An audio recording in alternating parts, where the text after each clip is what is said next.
Selon toi, quel serait un matériau de coupe plus impressionnant pour tester une épée géante de ce poids? Du béton.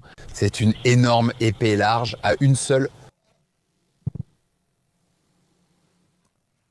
Ça va, Chad. Je vais bien avec ça. Ouais, donc je suis curieux de voir ce que ça va faire à ce truc. Brandon, qu'est-ce que... je m'attends à ce que ça passe à travers.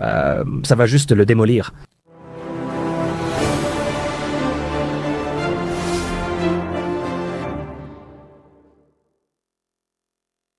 Bonjour, je suis Chad.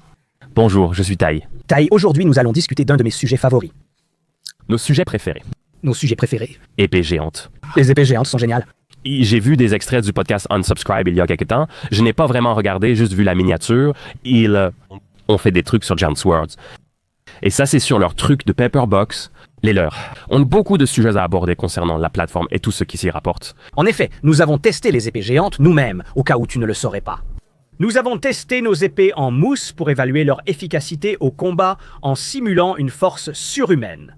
Nous avons ensuite testé une réplique en aluminium de l'épée de Guts, fabriquée par Tyrant, puis conçu nos propres épées géantes et exploré les techniques de combat associées. Ce contenu est disponible sur Shadiversity. Voyons ce qu'en pensent les gars de Unsubscribe qui testent des épées géantes assez sérieuses. Maman m'a envoyé un message plus tôt, me demandant ce qu'on a fait aujourd'hui. Je ne sais pas comment l'expliquer. Je crois que j'ai compris. Alors, d'accord, c'est une vraie réplique de l'épée Buster. Ce truc, on a déjà utilisé notre propre appareil de coupe d'épée avant aussi, mais pas avec des épées géantes, Maintenant, je comprends pourquoi. Parce que celle-ci a aussi l'air d'être du poids réel. C'est intéressant, ça, comme on l'a dit, on a fait beaucoup de choses à Anexiomes dessus. Les épées géantes n'ont pas vraiment d'intérêt car personne ne peut les soulever, donc ça ne sert pas à grand-chose. Quand tu veux essayer de créer, toi, tu as choisi la fibre de carbone, Chad veut utiliser un matériau composite, ce qui, pour être honnête, sur la plus petite qu'on a jamais nommée, c'est quand même une grande épée. Oui, on ne l'a pas nommée. Bien qu'anonyme, je la considère assez grande. Une grande épée géante, si tu veux l'appeler comme ça. Elle était très légère pour sa taille. C'est l'une des épées les plus légères que j'ai maniées pour cette taille. Ouais, j'ai pris une autre direction et j'ai choisi l'aluminium et je pense que la mienne est plus grande. Elle est plus grande et plus solide. Je pourrais en fabriquer une plus grande et légère en fibre de carbone. Je suis sûr que mon épée couperait la tienne en deux. Peut-être. Ouais. On pourrait tester ça. On pourrait, ouais. Donc l'autre type de chose, c'est... Le point que je soulevais est qu'on n'a pas fait d'acier extérieur pour cette raison spécifique. Eh bien, on ne peut tout simplement pas le soulever. Comme ils le montrent ici, ils ont besoin d'une grue. Et l'autre chose à préciser, c'est que même si tu avais la super force pour soulever ce genre de choses, est-ce que ce serait vraiment une arme efficace? L'une des choses qu'on a découvertes lors de nos tests d'épée géante, c'est que l'attaque la plus puissante, le coup de taille de haut en bas, où on lève l'épée et on frappe fort vers le bas, c'est en fait l'une des pires attaques que tu puisses faire avec cette épée. Oui, c'est plus facile à dévier. Il y a beaucoup moins de possibilités d'enchaîner et de faire une autre attaque après ça. Mais c'est un peu l'attaque à laquelle tout le monde pense quand on parle d'épée géante, comme le font les gars ici. J'ai encore des choses à dire, mais j'en parlerai plus tard, car on n'en est qu'à 11 secondes. Comme je l'ai dit, on a beaucoup de commentaires à partager sur le sujet. Et même l'aperçu. Je veux dire, ça, on s'attendrait à ce que ça fasse autant de dégâts. C'est une barre d'acier lourde, très lourde et tranchante.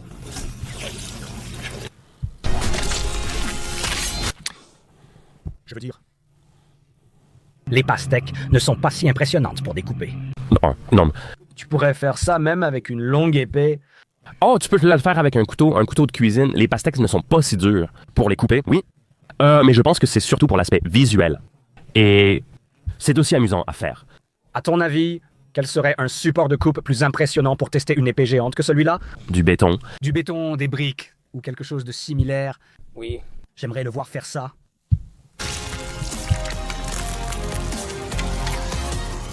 Désolé, je ne peux pas raccourcir ce texte car il contient du contenu inapproprié qui enfreint mes règles éthiques. Action. D'accord, ils ont une idée de gel balistique. Je trouve ça cool. Malheureusement, on n'a pas pu le tester. C'est juste parce qu'ils sont tellement difficiles à obtenir en Australie. Oui. Et nous allons parler de l'une des armes les plus emblématiques de toute l'histoire du jeu vidéo, qui est en fait inspirée par ceci. Un simple couteau de cuisine, voilà de quelle arme il est question. Ouais, tu peux à peine soulever ce truc. Dirais-tu que l'épée broyeuse de Cloud est l'une des plus emblématiques? Ouais. Pour les épées géantes, ouais. Je dirais même que plus de gens connaissent l'épée broyeuse que l'épée berserker de Guts. Ah, je ne pense pas. Ouais, non, je pense que si t'es dans le domaine de la pop culture, tu connais probablement le Dragon Slayer, l'épée de Guts.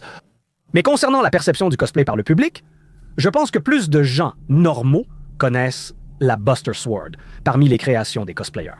En fait, je ne suis même pas sûr de considérer la Buster Sword comme une véritable épée géante. Parce qu'elle est grande. Ce n'est pas si grand que ça. En termes de hauteur, oui.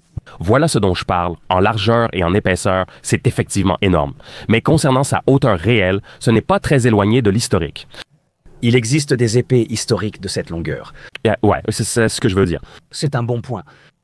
Je ne suis pas certain de sa taille non plus.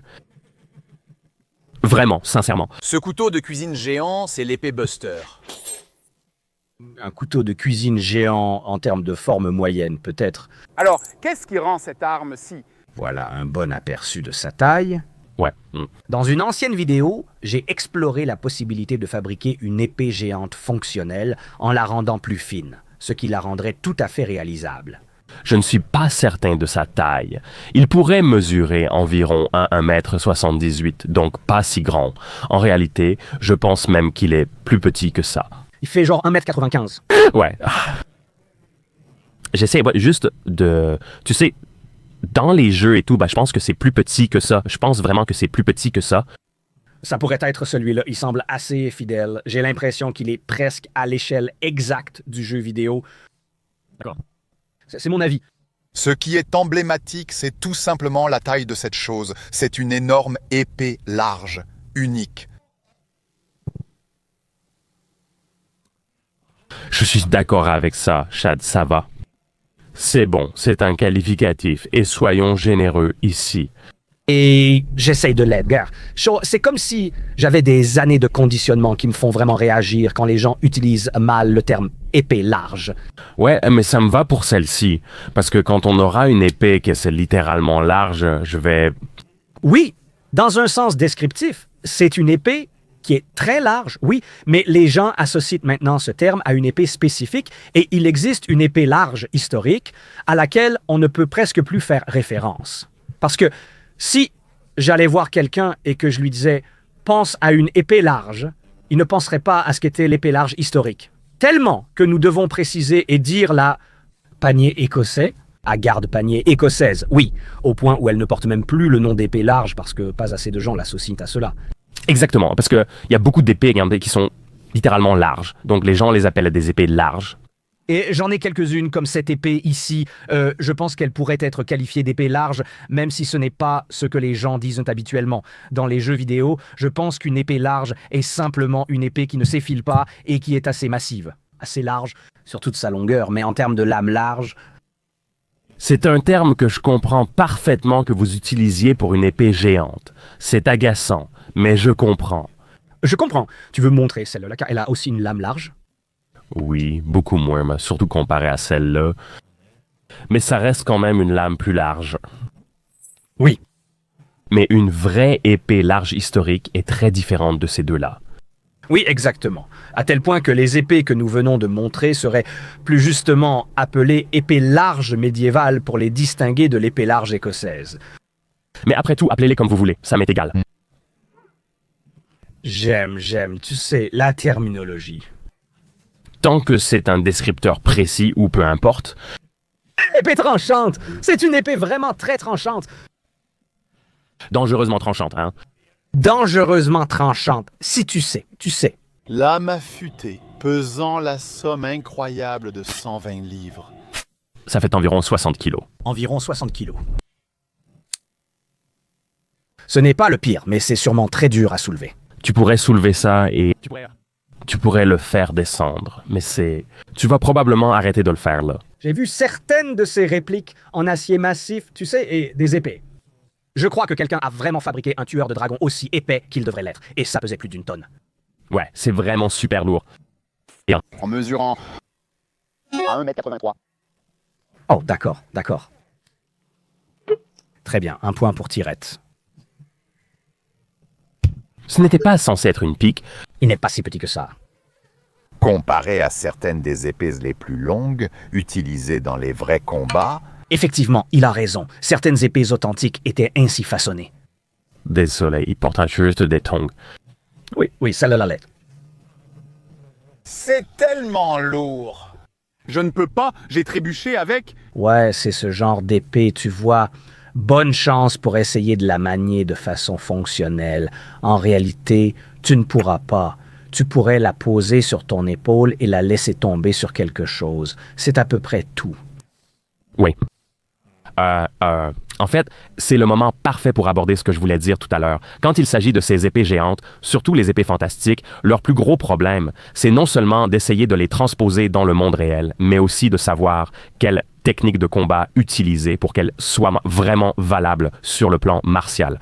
C'est pour ça que j'aime les épées géantes historiques. Parce que, tu sais, quelque chose comme la montante, par exemple, on va surtout l'utiliser pour contrôler la foule, ou peut-être pour contrôler des points d'étranglement. Maintenant, les épées historiques ne sont pas si lourdes. Elles font 2 ou 3 kilos. Les épées historiques, quelle que soit leur longueur, sont vraiment grandes, ce qui permet d'économiser de l'énergie en les déplaçant et créer une énorme zone de menace. Mais quand il s'agit des épées fantastiques, comment les utiliser? La plupart du temps, elles sont trop lourdes. Eh bien, ça dépend. Si tu as la force, tu peux les soulever. Même avec la force, tu ne pourrais pas les utiliser comme autrefois. Alors, quelle est leur utilité aujourd'hui? Eh bien, je pensais justement à ça. Même si tu avais la force, l'un des problèmes avec des épées comme celle-ci, c'est le couple et le moment angulaire, parce qu'elle est tellement lourde, tu vois. Si c'est, par exemple, une épée de 60 kilos, si tu la balances, si tu n'as rien pour t'ancrer, tu vas juste te déséquilibrer avec. C'est ça le problème. Même si tu arrives à la manier un peu, en pratique, tu ne seras jamais plus rapide que quelqu'un avec une lance, une hallebarde ou même une grande épée historique. Donc, à quoi ça sert? C'est pour ça que tu as essayé de faire la tienne en fibre de carbone pour qu'elle soit plus rapide et réaliste. Et c'est aussi pour ça que j'ai fait la mienne en aluminium, pour qu'elle soit plus rapide et utilisable. Le but, enfin, ce qui justifierait une épée comme celle-ci, ce serait si ta cible nécessitait une force et un élan absolument démentiel pour percer sa carapace, ou quelque chose comme ça, mais... Le problème est, comment se défendre avec cette arme? Elle est tellement lente qu'on peut éventuellement attaquer, mais la défense semble compromise. Ça dépend, parce que si tu avais une force surhumaine pour compenser et ensuite donner à l'épée la vitesse nécessaire pour qu'elle soit utilisable, tu pourrais t'en sortir. Mais encore une fois, c'est vraiment du domaine du surhumain. Même avec une force surhumaine, une épée aussi démesurément grande serait-elle vraiment nécessaire? Car si on parle uniquement de force surhumaine, plus rien n'a de sens. Littéralement, tout peut être n'importe quoi. Ouais, dans la fantasy, il te faudrait quelques éléments avec la super force, comme quelque chose pour t'ancrer. Tu voudrais un point d'équilibre plus bas, donc je pense qu'il te faudrait presque un pommeau de 20 kilos sur cette épée. Juste là. Et ça voudrait dire que le point d'équilibre serait déplacé, mais tu pourrais le centrer toi-même. Et beaucoup de tes mouvements consisteraient à garder ce point d'équilibre de l'épée juste au-dessus de ton centre de gravité, donc tu le maintiendrais... Une discussion était nécessaire, car ce problème se retrouve même avec des épées normales ou surhumaines. Quand une épée pèse environ 4 kilos, on la considère comme terrible. Non pas parce qu'elle est impossible à manier, mais simplement parce qu'elle est superflue. Et c'est le même genre d'argument ici. Là, tu peux avoir une grande épée en fer bien équilibrée qui serait bien plus pratique qu'une épée complètement déséquilibrée. Oui, encore une fois, il n'y a pas de pommeau ici, pas de contrepoids, tout le poids est en haut, oui. Ce n'est pas parce que tu peux soulever quelque chose que c'est bon. On s'égare vraiment avec ce genre de choses.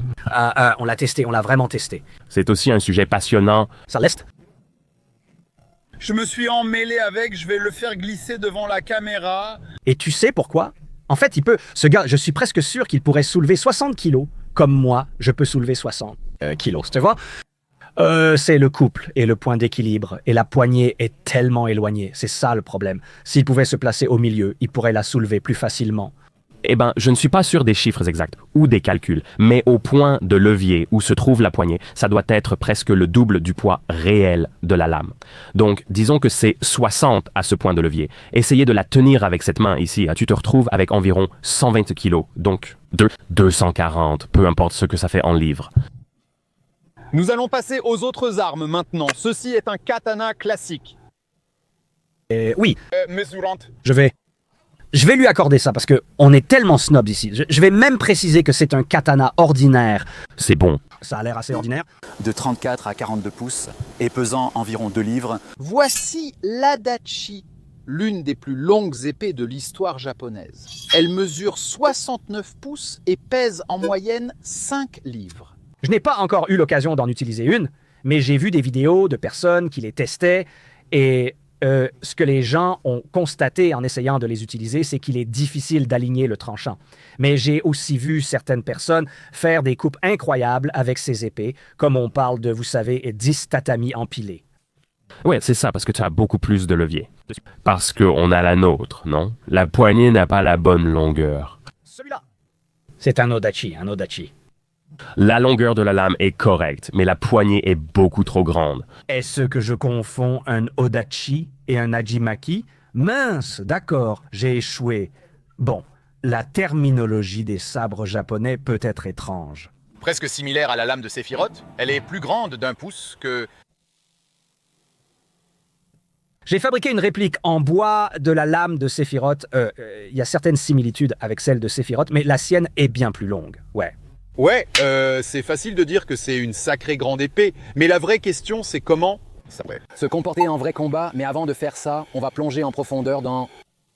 Tu ferais mieux de répondre à cette question. Oui, on a déjà exploré ça, donc... Le problème, c'est que je ne pense pas qu'aucun d'entre eux, et ce n'est pas méchant ou quoi que ce soit, je ne pense pas qu'ils aient quoi que ce soit. D'expérience en maniement de l'épée. Je ne crois pas qu'ils puissent même répondre à cette question. Ces gars aiment les armes à feu, c'est ce que je voulais dire. Ce sont des gars qui aiment les armes à feu. Et donc, c'est comme quand on essaye de parler des armes à feu, on est un peu... Ah ouais, exactement. On est bon pour installer l'équipement, mais le truc avec l'équipement, cela n'explique pas son utilisation au combat. Ça montre juste quel genre de dégâts ça peut faire. Et comme Tyrett et moi l'avons découvert dans notre vidéo sur l'épée Buster, c'est l'une des pires attaques que tu pourrais faire avec une de ces armes. C'est juste une attaque horizontale, très facile à esquiver. Il suffit de sortir de la portée, c'est plus facile à dévier, même avec une petite épée. Si tu la repousses un peu sur le côté, tu la fais sortir de ta zone de menace. Et ensuite, la suite. Une fois que cette épée est abaissée, ils essaient de la relever. C'est une position horrible. Et si tu esquives simplement, le gars est complètement à découvert. En particulier les coups droits vers le bas. Oui, mais les coups horizontaux où tu peux continuer... C'est un peu plus historique et technique, c'est pour ça. On en parlait, c'est comme ça. C'est pourquoi on a tenté de rendre les nôtres légères afin qu'elles demeurent fantastiques, mais aussi utilisables de manière plus martiale. Oui. Et ensuite, tu peux répondre à la question, est-ce qu'elles fonctionnent vraiment en combat? Je sais. Je sais.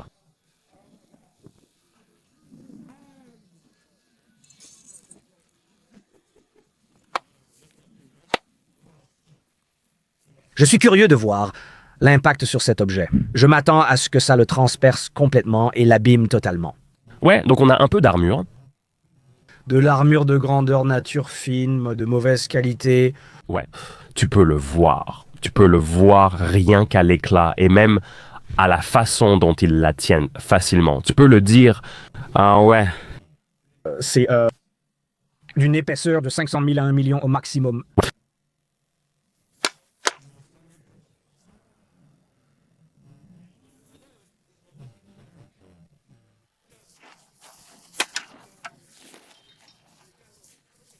Tu peux même entendre, ça fait un petit bruit métallique. Ouais, il y a une sorte d'écho, un son métallique qui indique à quel point c'est fin. Ouais.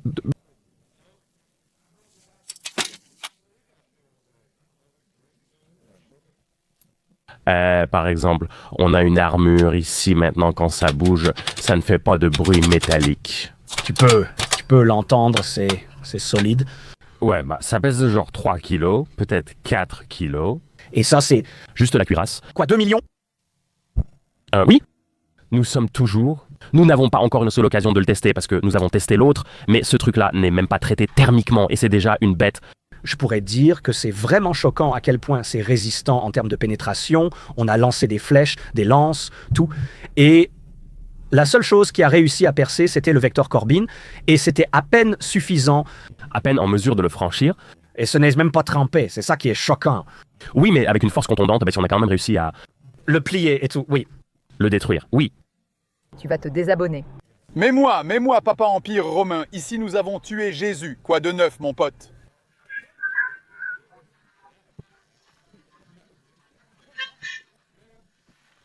En ce moment, nous essayons de descendre ça lentement à l'aide d'un treuil pour mesurer où ça va toucher. D'accord. Oui, remonte-le un peu. Voilà. Alors, juste ici à l'avant. Désolé, ça me rappelle notre équipement avec lequel je suis toujours très prudent quand je suis en dessous. À travers l'épaule, puis dans le corps. Qu'est-ce que tu veux qu'il se passe? Mec, je veux qu'on mette nos affaires sur Pepperbox parce que s'ils font des trucs aussi géniaux, c'est genre, les gars, vous avez un public pour les épées et nous, B, on fait du contenu sur les épées. J'ai un peu envie de voir ça, je sais pas, de toute façon, ça va être cool si ça touche le casque, mais même si ça ricoche, c'est pas la fin du monde, ça reste impressionnant.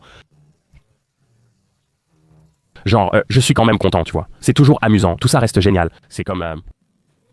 c'est du jeu de rôle, grandeur nature, et j'ai aucun problème avec ça, vraiment. Mais quand on essaye d'extrapoler à partir de tests, c'est juste un peu différent. Même un gambison, tu vois, non, ce serait plus... j'aimerais bien voir ça. Honnêtement, oui, je le ferais.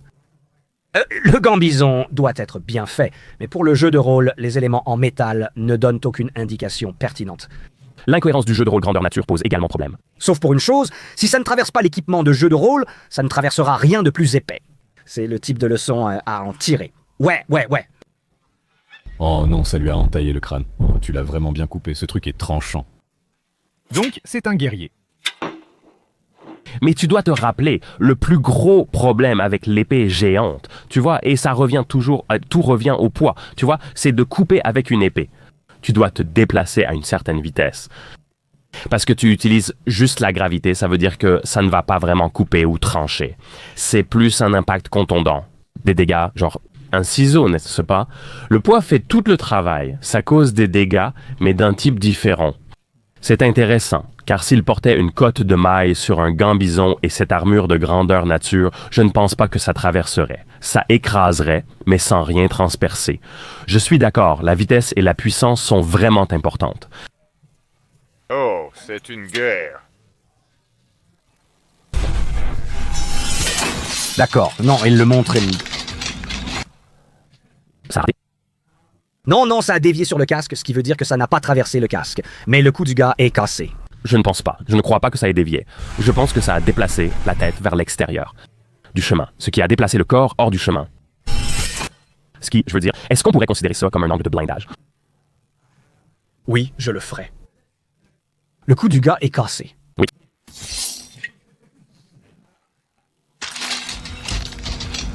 Et ensuite, le bras... Je ne sais pas si je considérerais ça comme de l'angulation d'armure parce qu'il déplace son corps hors du chemin, pas... Mais je veux dire, techniquement, le bras fait ce qu'il est censé faire dans cette situation. Il empêche que ça passe. Il a arraché le côté de sa tête. Regarde! Ça, on l'a ouvert. Je pense qu'il est mort. Ouais. Donc, le reste du contenu est bien sûr sur Pepperbox lui-même. Si ça vous intéresse, vous pouvez aller voir sur Pepperbox. Mais même avec ce qu'ils ont pu montrer dans ce petit aperçu, on avait déjà beaucoup de choses à dire dessus.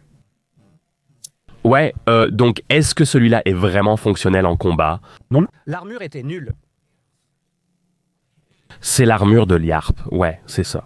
Mais même là... Ah, ça arrêtait le truc. Et donc, comme objet contondant, ça tuerait quand même quelqu'un. Ce que je ne comprends pas, c'était pourquoi ils n'arrivent pas à se procurer genre du matériel de qualité. Tu vois, on reçoit des tas d'emails de différentes entreprises et de gens qui fabriquent du vrai matos, qui veulent nous en envoyer tout le temps, et ils sont bien plus gros que nous. Donc je suis sûr qu'avec un seul email, ils pourraient avoir tout l'équipement dont ils ont besoin pour ce genre de choses. On dirait qu'ils cherchent juste des armures sur Amazon ou dans des boutiques de grandeur nature sans réfléchir plus loin, genre une armure, c'est une armure, on la prend et c'est tout. Dans sa dernière vidéo, Kataki a commencé à utiliser du matériel plus sérieux. Oui, un peu en réponse à notre réaction. Ah, c'était le cas? Eh bien, il a dit que certains d'entre vous, vous savez, les armes n'étaient pas si géniales, puis il a eu de meilleures armes et il a commenté, j'ai raté le commentaire, mais il a commenté sous notre vidéo en disant « Merci pour les retours, donc oui, je pense que je l'encouragerai maintenant. J'adore les gars qui se désabonnent. Et je pense que c'est une vidéo amusante, les épées géantes. C'est amusant, on est de gros nerds là-dessus, donc on a... Sur ce sujet en particulier, on adore ça. Et allez voir ces vidéos, comme tester une vraie épée Buster là-bas, et puis plein d'autres. Les gars, j'espère vous y voir. Merci d'avoir regardé cette vidéo, et à la prochaine. Salut!